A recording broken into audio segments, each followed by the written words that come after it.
इकाई 1 में यूनिट 1 में कक्षा 8 विज्ञान में विज्ञान और तकनीकी के क्षेत्र में बिंदुवार इस विषय पर चर्चा किया गया कि विज्ञान और तकनीक में उद्योग के क्षेत्र में, शिक्षा के क्षेत्र में, संचार के क्षेत्र में, परिवहन के क्षेत्र में, अंतरिक्ष के क्षेत्र में और कई अन्य क्षेत्रों में योगदान किया। आपने बिंदुवार से देखा। आज हम देखेंगे कि विज्ञान और तकनीक ने उद्योग के क्षेत्र में कौन कौन सी नवीनतम प्रगति किया है। दूसरा बिंदु आज का रहेगा व्यापार और वाणिज्य। तीसरा बिंदु रहेगा ई गवर्नेंस।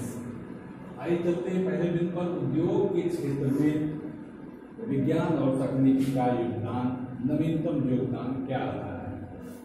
पहले जाने उद्योग होता क्या है।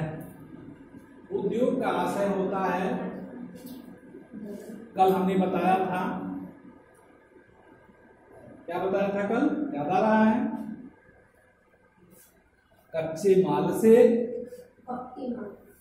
टिकाऊ माल को बनाना फैक्ट्रियों में बनता था। ठीक उसी से जुड़ा हुआ चीज है उद्योग। उद्योग का आशय होता है किसी फैक्ट्री में कच्चे माल से बड़े बड़े मशीनों का निर्माण, छोटे से लेकर के बड़े मशीनों का निर्माण किया जाता है, उद्योग कहा जाता है। बहुत सारे ऐसे उद्योग हैं भारत में जो आज़ादी के समय या 50 साल 40 साल पहले देश में नहीं थे, लेकिन आज जो है बहुत प्रकार के उद्योगों का विकास हो चुका है। ये उद्योग किस पर आधारित होते हैं? कृषि क्षेत्र पर आधारित हो सकते हैं, खनन के क्षेत्र से आधारित हो सकते हैं और अन्य क्षेत्रों से भी आधारित हो सकते हैं। तो आइए देखते हैं उद्योग। पहला देखिए खनन क्षेत्र। खनन क्षेत्र, खनन का आशय होता है जमीन के अंदर खानों से जो चीज निकाले जाते हैं वो खनन के क्षेत्र में आते हैं। जैसे आपका कोयला, क्या चीज हो गया? कोयला। सोना भी निकाले जाते हैं, चांदी भी निकाली जाती है और इसके अतिरिक्त बहुत सारी धातुएं, तांबा और अन्य धातुएं निकाली जाती हैं, खनन से संबंधित हैं। इसके अतिरिक्त जमीन के अंदर से गैस निकाले जाते हैं, पेट्रोलियम पदार्थ भी निकाले जाते हैं। तो इससे संबंधित जो भी उद्योग लगेगा, जैसे कोयला निकाला और कोयले को जला करके बिजली बनाना, तो क्या बन गया? विद्युत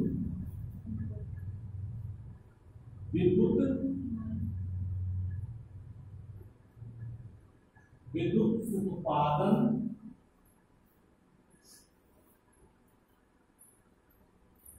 संयंत्र। क्या उनका कोयला जलाया और कोयला जलने के पश्चात हमने विद्युत उत्पादन संयंत्र लगा दिया जहां से बिजली बननी शुरू हो गई। तो इस तरह से इस कारखाने का विकास हो गया। दूसरा, सोना धरती के अंदर से निकाला, उसको साफ किया, शुद्ध किया, उससे क्या बनाना शुरू कर दिया? आभूषण, गहने। तो हमारे गहने का उद्योग विकसित हो गया, जो कि बहुत महंगा है। पूरी कमाई करने के बाद छोटा सा सामान खरीदने के लिए हैसियत लोगों की नहीं होती है। इसमें बहुत सारे उद्योग बनाए गए, सोना से, चांदी से, और जितने भी हमारे ये मान जो पंखे चल रहे हैं, इसके तार जो बनाए जा रहे हैं, उसके अंदर भी धातु लगा हुआ है। तो धातु के तार बनाने में, धातु के अन्य सामग्री बनाने में कारखानों का स्थापना हुई। खनन के क्षेत्र में कोयला, सोना आदि का उपयोग हुआ, विद्युत संयंत्र लगाए गए, केबल स्थापना या केबल फैक्ट्री बनाई गई, केबल फैक्ट्री बनाई गई। इसी से आधारित आपका पंखे बनाने के कारखाने बने, ठीक है ना।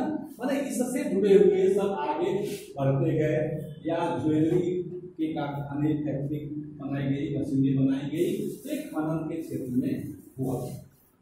इसके अलावा हम कृषि क्षेत्र में देखें, 2 नंबर पर देखें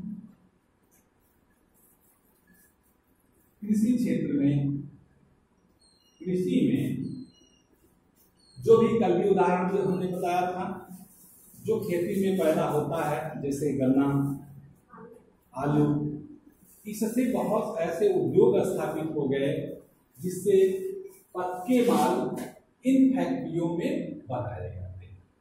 तो उस फैक्ट्री का जो मशीन होगा, उस मशीन दूसरे मशीन में बनाई जाती है, तो इसी से संबंधित सामान उपकरण बन के तैयार किए जाते हैं। तो ये कृषि के क्षेत्र में हो गया। इसी तरह से हम देखें उद्योगों के क्षेत्र में, तीसरा बिंदु देखें पेट्रोलियम आधारित, पेट्रोलियम आधारित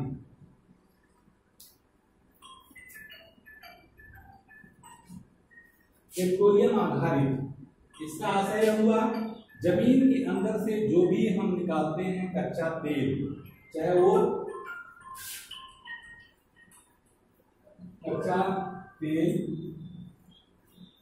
गैस निकालते हैं, तो इनको एक जो कच्चा तेल निकलता है ऐसे ही नहीं साफ हो जाता है, इसके लिए बड़ी बड़ी रिफाइनरी लगाई जाती है। क्या लगाई जाती है? रिफाइनरी, जिसे हिंदी में कहते हैं तेल शोधक कारखाने। तेल शोधक कारखाने मतलब हाँ, इस कच्चे तेल को उस मशीन में डाला जाता है तो विभिन्न प्रकार के प्रोडक्ट उसमें से निकल के बाहर निकलते हैं। उसी कच्चा तेल से बहुत ऐसे चीज निकलते, कल मैं बताया, गैस निकलेगा, पेट्रोल निकलेगा, मिट्टी का तेल निकलेगा, डीजल निकलेगा, मोबिल स्नेहक तेल निकलेगा, पैराफिन मोम निकलेगा, पिचायल निकलेगा, बहुत ऐसे किसी कच्चा तेल के अंदर से निकलेंगे जो रिफाइनरी में, जो कि कारखाना है, किस पे आधारित है? उद्योग क्षेत्र में ये कारखाना पेट्रोलियम आधारित पदार्थों पर रिफाइनरी कारखानों का विकास हुआ देश में, ठीक है। इसके अलावा बहुत सारे लोग अभी यहाँ खनन के आधारित थे, जो हमारे धातुओं पर आधारित कारखाने स्थापित किए गए। बहुत सारी धातु हैं, इसके आगे आप देख सकते हैं। इसके अलावा एल्युमिनियम हमने नहीं लिखा है, एल्यूमिनियम,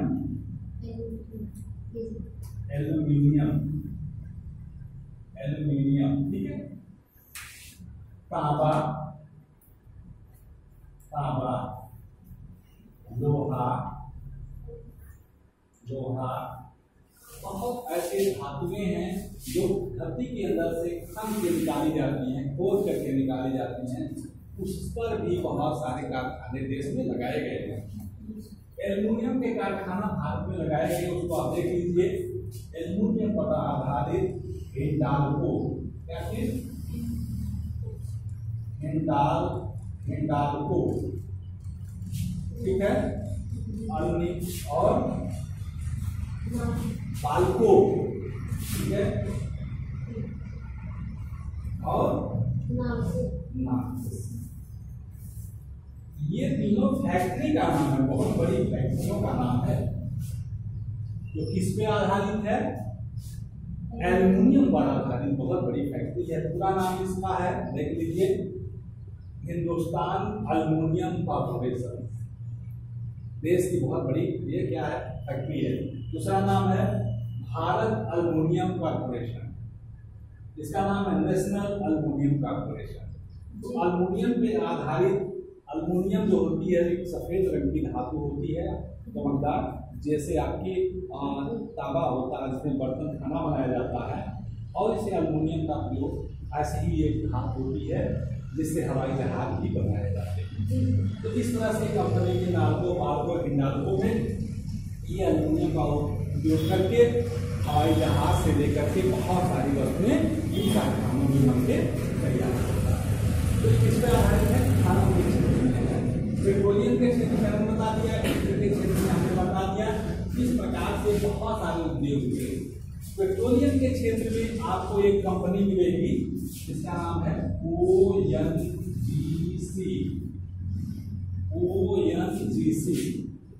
इसका नाम है oil and natural gas commission.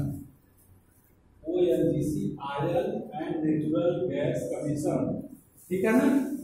तो इस तरह से ये भारत में तेल शोधक कानून की एक बहुत बड़ी क्या है संस्था है, जो क्या करती है, देश में कहाँ पर तेल कुएं हैं, कहाँ पर गैस के भंडार हैं, कहाँ धरती के नीचे पर ये कच्चा तेल उपलब्ध है, उसका ये खोज करता है।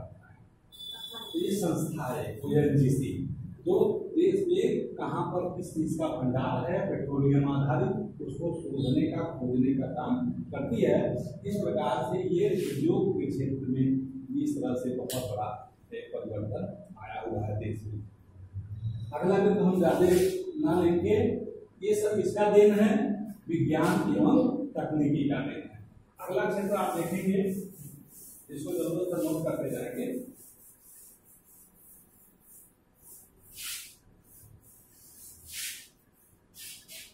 व्यापार एवं वाणिज्य। व्यापार और वाणिज्य क्या है समझिए। व्यापार का आशय होता है क्रय और विक्रय। क्या होता है? क्रय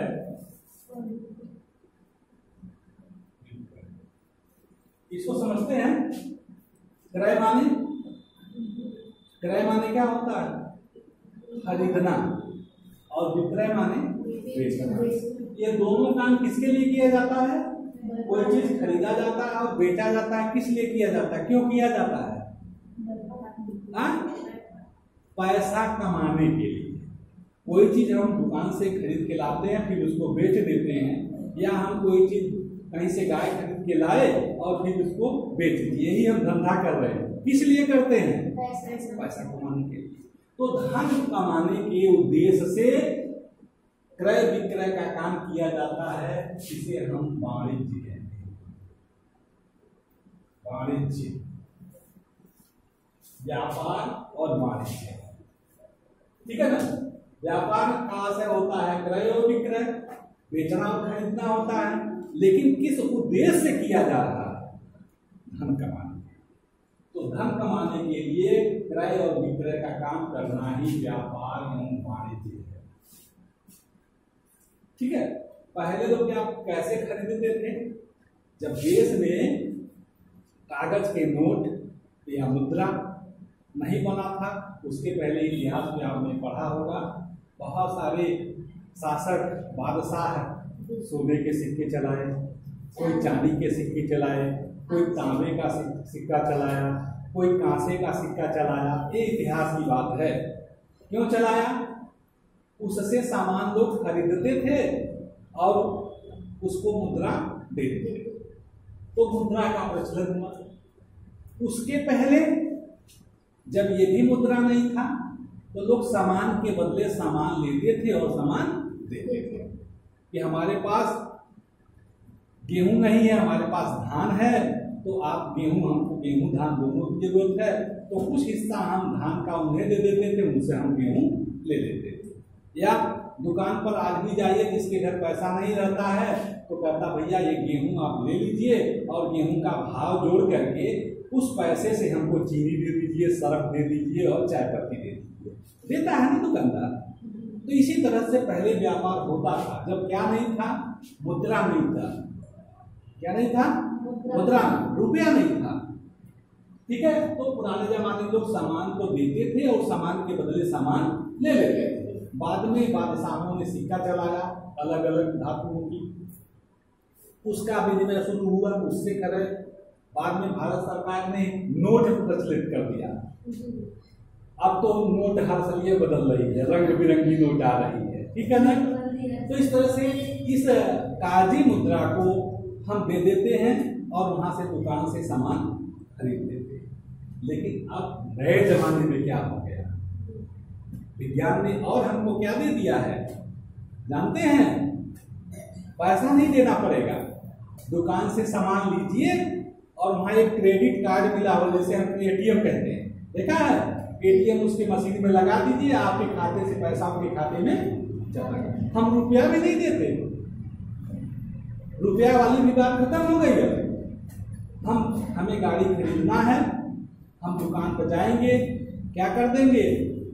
या तो हमें बैंक का चेक दे देंगे, उसको कागज, रुपया नहीं होता है, उस कागज को बैंक में दे देगा, हमारे खाते में से पैसा करके उनके खाते में। या हम आप अपने खाते से किसी दूसरे के खाते में पैसा भेजना चाहें, वो हमारे घर एक बोरा आलू या एक बोरा गेहूं पहुंचा दिए, हम अपने एटीएम से उनके खाते में पैसा क्या कर देते हैं? भेज देते हैं। तो यहाँ कहाँ का क्या मुद्रा, कहाँ हमने कागज दिया, कागज की नोट। इस तरह से विज्ञान ने हमको उस कागज वाली मुद्रा से भी छुटकारा दे दिया है। नई तकनीकी आ गई है। आज हम किसी सामान को मंगाना चाहे, खरीदना चाहें, तो घर बैठे मेरा सामान आपके घर आ जाएगा। ऐसा है बहुत सारे, इस पर मोबाइल के माध्यम से, मोबाइल पर अपना पता डालिए, अपना नाम पता डालिए, सामान लिख दीजिए, वो दुकानदार लेके आपके घर सामान आ जाएगा ना। तो इस तरह से बहुत सारी कंपनियां हैं जिसमें बहुत अच्छी भूमिका निभा रहे हैं, जिसका नाम है स्नैपडील,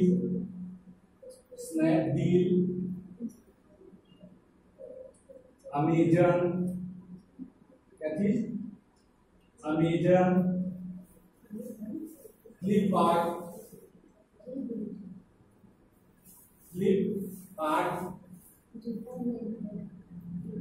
ये जितना मैं लिख रहा हूँ, स्नैपडील, अमेजन, फ्लिपकार्ट, ये अपने मोबाइल, जिसके पास एंड्रॉइड मोबाइल होगा उस मोबाइल में ये लिखा होगा, छोटे छोटे चिन्ह बने होते हैं।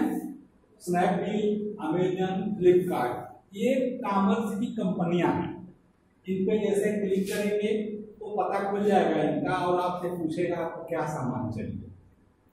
तो इसमें पता डालिए कि हमको एक सुंदर वाली घड़ी भेज दीजिए। वो घड़ी, जब घड़ी डालेंगे तो घड़ी का डिजाइन आ जाएगा पैसे के दाम के सहित। आप उसमें से पसंद करिए, कहें कि हमको ये वाली घड़ी चाहिए, क्लिक कर दीजिए, अंगली लगा दीजिए मोबाइल पे, उसका दाम आ जाएगा और वो अपना पैसा, वो कंपनी जान जाएगी ये घड़ी खरीदना चाहते हैं, वो घड़ी आपके घर आ जाएगी और उसको आप पैसा ट्रांसफर कर देंगे मोबाइल के माध्यम से। तो ये कंपनियां आपकी मदद कर रही है, इसके अलावा और भी कंपनियां हैं। तो इस जमाने में विज्ञान और तकनीक ने, जो शुरुआत में सामान के अदला बदली से हम व्यापार करते थे, सिक्के का आदान चांदी और सोने के सिक्का दे करके खरीदा करते थे, बाद में रुपया दे करके खरीदते थे, वो सब खत्म हो गया। अब डिजिटल इंडिया आ गई है। केवल मोबाइल के माध्यम से विभिन्न प्रकार की कंपनियों के पते पर हम डाल करके सामान को बिना पैसे के, बिना मुद्रा के, हम केवल अपने खाते के माध्यम से क्रय और विक्रय कर रहे हैं। तो इस तरह से व्यापार के क्षेत्र में इस तरह से योगदान मिला। अगला बिंदु है तीसरा, देखिए ध्यान से,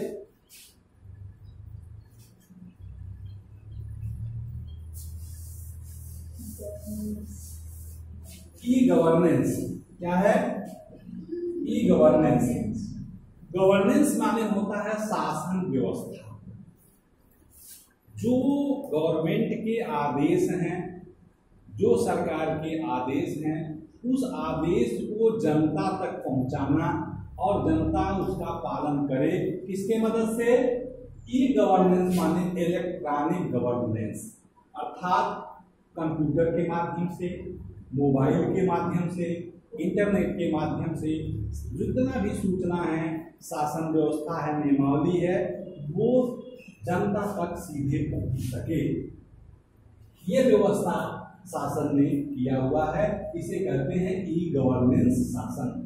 अब आप देखिए, जैसे आपके गांव में, आपके घर में यदि कोई व्यक्ति ये जानना चाहे कि हमारे गांव में कितने लोगों को राशन कार्ड लाल वाला जारी है, कितने लोगों को सफेद वाला जारी है, कितने लोगों को पीला वाला जारी है, तो प्रधान से पूछने के बजाय आप सीधे कंप्यूटर के माध्यम से अपने मोबाइल से जान सकते हैं कि गांव में कौन कौन से व्यक्तियों के पास कौन कौन सी सुविधा है।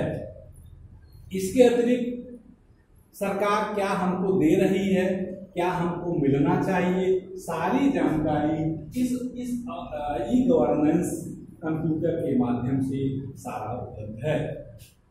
आज जितने भी फॉर्म भरे जाते हैं नौकरियों के, जितने भी फॉर्म के पैसे कटाए जाते हैं, वो सब मोबाइल के माध्यम से या सहज जन सेवा केंद्र के माध्यम से, या आप दुकान देखते हैं बहुत जगह यूको ग्राहक सेवा केंद्र, SBI ग्राहक सेवा केंद्र, पंजाब नेशनल ग्राहक सेवा केंद्र देखा है गांव में। आप नहीं जाते हैं भीड़ भाड़ से बचने के लिए, आप उसी दुकान पर जाते हैं, आधार कार्ड नंबर डालता है और आपका पैसा आपको हाथ में दे देता है। तो क्या है, ई गवर्नेंस है, शासन द्वारा दी गई सुविधा हमारे घर तक पहुंच रही है। इससे इस बढ़ती हुई जनसंख्या में हमको विज्ञान और तकनीकी ने काफी मदद किया है। इस प्रकार से हम कह सकते हैं कि विज्ञान और तकनीक ने हमको संचार के क्षेत्र में, परिवहन के क्षेत्र में, शिक्षा के क्षेत्र में, आपके अंतरिक्ष के क्षेत्र में, ऊर्जा के क्षेत्र में, उद्योगों के क्षेत्र में और कृषि के विकास के क्षेत्र में, हाँ, व्यापार और वाणिज्य और ई गवर्नेंस के क्षेत्र के अतिरिक्त ऐसे बहुत ऐसे क्षेत्र हैं जिसमें हमारे जीवन को आसान कर दिया है। इस प्रकार से ये इकाई यूनिट 1 आज समाप्त हो गई।